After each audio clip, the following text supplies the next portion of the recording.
Praise the Lord. ஹல்லேலூயா. பிரியமானவர்களே, ஒரு முறை ஆண்டவராகிய இயேசு கிறிஸ்துவினிடத்திலே தொழுநோயாளர் ஒருவர் வருகிறார்.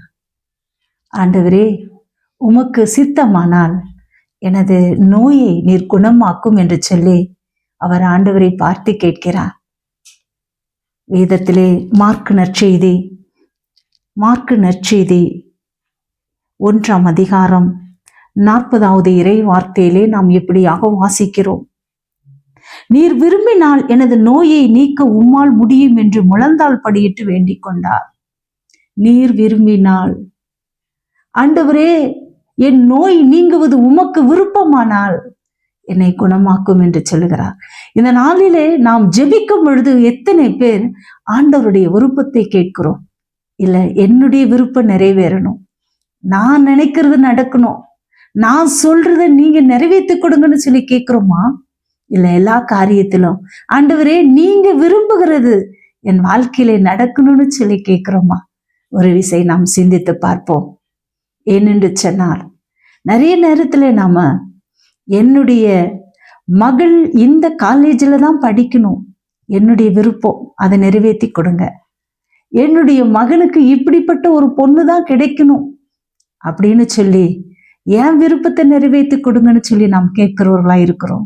பிரியமானவர்களே, ஆபிரகாமும் லோத்தும் இருவருமாய் தனித்தனியாக பிரியும் பொழுது ஆபிரகாம் சொல்றார், உனக்கு எந்த பகுதியெல்லாம் வேணுமோ நீ அதை பார்த்து நீ தெரிந்து கொள் சொல்லும் பொழுது, லோத்து செழிப்பான பகுதியாய் சோதோம் குமர பட்டணம் அப்பொழுது இருந்தது, செழிப்பானதா இருந்தது.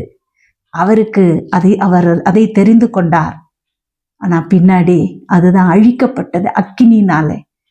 நம்மளுடைய விருப்பம் நமக்கு செழிப்பானதை தான் தோன்றலாம், இது எனக்கு நல்லதுன்னு தோன்றலாம். இல்லை, இந்த நாளிலிருந்து அப்பா, உங்க விருப்பம் என் வாழ்க்கையில நடக்கணும், உங்க விருப்பம் என் மகன் வாழ்க்கையில நடக்கணும்னு சொல்லி நாம் கேட்க வேண்டும். பிரியமானவர்களே, கேட்போமா? ஒரு நிமிடம் கண்களை மூடி ஜெபிப்போம். நன்றியோடு ஸ்துதிக்கிறோம் அப்பா. நிறைய வார்த்தையை கேட்டுக்கொண்டிருக்கிற ஒவ்வொருடைய ஆண்டவரே வாழ்க்கையிலும் மனதிலும் ஒரு மாற்றத்தை உருவாக்குவீராக.